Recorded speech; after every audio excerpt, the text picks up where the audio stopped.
vous voulez. C'est bon. Jean Grenet, bonjour. Merci de répondre à notre invitation une fois de plus. J'aime bien parler avec vous de politique, mais aussi un peu de la vie. C'est une chose qui me paraît importante parce que les électeurs et les lecteurs aiment bien connaître leurs élus sans rentrer dans la vie privée. Mais il y a une phrase qu'on m'a rapportée de vous. Vous dites « Il n'y a rien que je fais aujourd'hui à mon âge que je ne faisais pas à 40 ans ».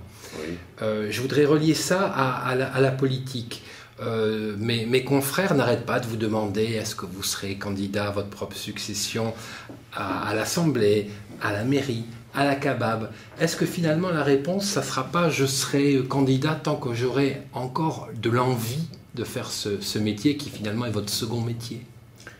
Vous savez, je crois qu'on est vieux quand on n'a plus de projet. De ce côté-là, je peux vous rassurer, j'en ai beaucoup. Voilà. Donc quant à savoir ce que je ferai plus tard, non, je suis vraiment consacré à 100% à ce que je fais aujourd'hui. J'ai quand même beaucoup de responsabilités, je suis parlementaire d'un territoire que j'aime beaucoup. Cette circonscription, on dirait qu'elle a été taillée sur mesure à mes désirs. Pas forcément sur le plan, je dirais, politique, mais sur le plan de la sociologie, sur le plan géographique, sur le plan de son histoire. Voilà, Anglet, Boucau, Bayonne, le Val d'Adour, c'est un bonheur chaque fois d'aller dans ces petites communes. On y est super bien reçu, on y sent des valeurs du terroir, ce mélange de culture basque et gasconne qui me convient parfaitement. Voilà, donc je suis député de cette circonscription et j'essaie d'être honnête à mes engagements. Et ensuite, je suis bien sûr maire de Bayonne, mais ça, c'est pas une nouveauté, ça fait plus de 15 ans que je le suis, et j'ai toujours la même passion pour cette ville. Et il n'y a que la passion qui justifie d'ailleurs un tel niveau d'engagement. Ensuite, je suis maintenant, depuis 2 ans et demi, président de la communauté d'agglomération. C'est une lourde charge, une lourde responsabilité, à un moment où je considère que un petit peu sous mon impulsion, je veux changer de braquet, si je peux dire en termes sportifs, pour cette communauté d'agglomération. D'abord en l'élargissant, et ça c'était l'objectif que je m'étais fixé dans un premier temps, ce ménage à 3 depuis 1972, Bayonne-Anglet-Biarritz, dont on ne peut pas dire d'ailleurs qu'il a mal fonctionné, même s'il a été caricaturé, brocardé. Quand on voit les réalisations du district d'abord, de la communauté d'agglomération ensuite, c'est considérable. Les gens n'en ont pas véritablement pris la mesure. Et ensuite, il y a, je pense, un cap qu'il fallait franchir, qui était celui de l'élargissement géographique. 1er janvier 2011, ça sera fait avec la commune de Boucau. Beaucoup d'affinités avec le Boucau. Population laborieuse qui a subi beaucoup d'aléas, les forges. J'ai connu tout cela, moi, avec Abadi, avec mon père. J'ai vu ces gens manifester devant la fermeture, manifestation sur le kiosque, j'étais enfant, j'étais là, je regardais ça, cette inquiétude de tous ces gens qui se disaient mais quel est notre avenir aujourd'hui? Donc c'est une commune pour laquelle j'ai beaucoup d'estime et beaucoup d'affection, et je sais que Madame Espiob, la maire du Boucau, souhaitait très fort entrer à la communauté d'agglomération. Je lui avais promis qu'elle y entrerait. Et donc, je suis content de tenir cette promesse, et on ne pouvait pas laisser le Boucau en suspension entre le Seignanx et la communauté d'agglomération, en électron libre. Et puis Bidart. Alors Bidart, c'était également, je dirais, une commune plus proche de Biarritz que de Bayonne, mais dont on pouvait se poser la question, effectivement, et ça se posait très légitimement. Il y avait des impatiences, mais qu'est-ce qu'ils attendent pour se décider? Mais vous êtes bien gentil. Mais moi, je me mets à la place du maire de Bidart, nouveau maire qui succède à son père et qui arrive là. Je trouve tout à fait normal qu'il dit, écoutez, stop, il n'y a pas de faux écuries, on se prend un peu de temps et on mesure les enjeux, pour nous, d'une adhésion à la communauté du Sud ou à la communauté d'agglomération.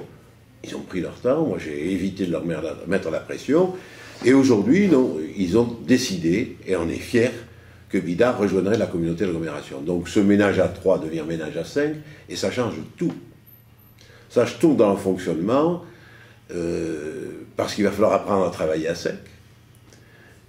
Et parce qu'ensuite, on se rencontre aussi, mais on s'en est déjà rendu compte avec l'arrivée d'Anglet, socialiste, au milieu de la communauté d'agglomération, qui était toujours 3 communes, disons, centristes.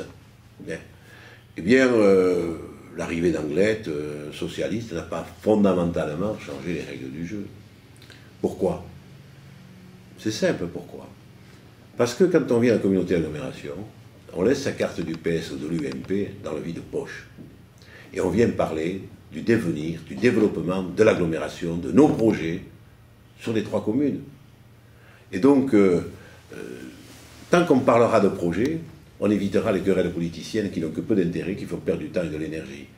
Je veille véritablement à ce que Anglette soit aussi bien traité que ne le sont Biarritz et Bayonne.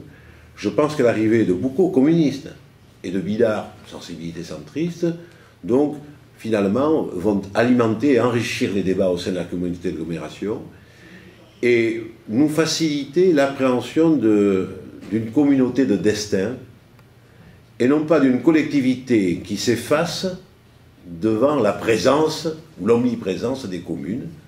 Aujourd'hui, le destin de l'agglomération, il est porté par la communauté d'agglomération plus que par nos communes. Voilà. Donc je suis très accaparé aujourd'hui par la communauté d'agglomération et j'essaie de faire en sorte que mon mandat ne soit pas un mandat de pure forme où on continue à faire ce qui était fait. Je change de directeur général des services, je regroupe la compétence transport à la communauté d'agglomération.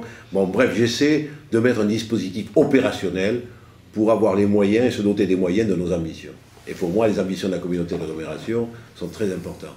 Alors, excusez-moi de vous parler un peu politique.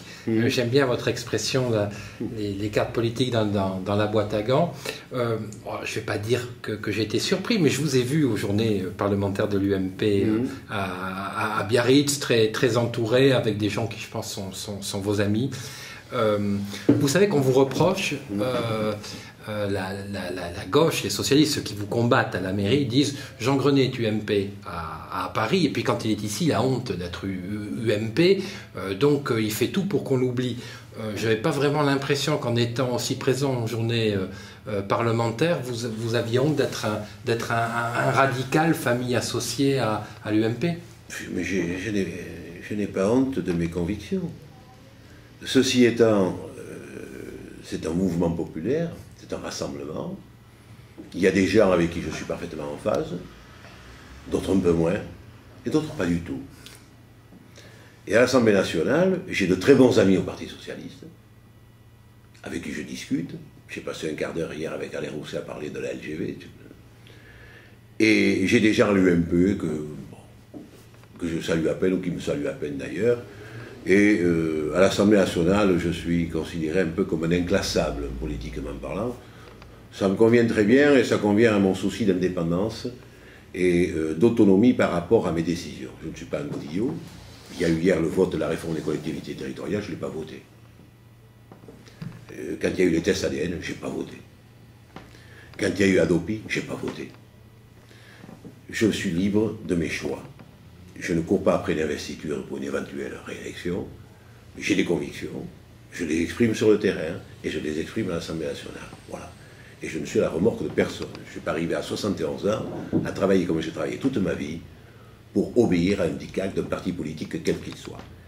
Quant à ceux qui me brocardent, donc, vous dites mes opposants socialistes au conseil municipal, j'en fréquente depuis longtemps. J'en ai connu sincèrement de plus performants. Ils me brocardent, c'est dérisoire. Dérisoire, parce que la politique que je mène d'abord est une politique ici parfaitement sociale. On peut parler de logement social, on peut parler du CCAS, tout ce qu'on fait. Je pense quand même qu'on a une politique relativement exemplaire. D'ailleurs, les Bayonnaises et les Bayonnais ne s'y trompent pas trop, y compris d'ailleurs une frange de l'électorat socialiste qui vote régulièrement pour moi, comme ils ont voté pour mon père aux élections municipales. Donc, la vérité, c'est que moi, je porte un projet avec mon équipe pour cette ville, un projet ambitieux. Et la seule ambition de mes opposants, c'est d'offrir la mairie de Bayonne au Parti socialiste. Bien, moi, je ne rêve pas d'offrir la mairie de Bayonne à l'UMP ou autre chose. J'aime, moi, travailler pour les Bayonnaises et les Bayonnais, quelle que soit leur sensibilité politique. Et pour moi, ce n'est pas un projet que de dire « Ah, ça serait formidable si le PS pouvait s'emparer de la ville de Bayonne. » Voilà. Alors, donc, c'est pas mon truc. Ça.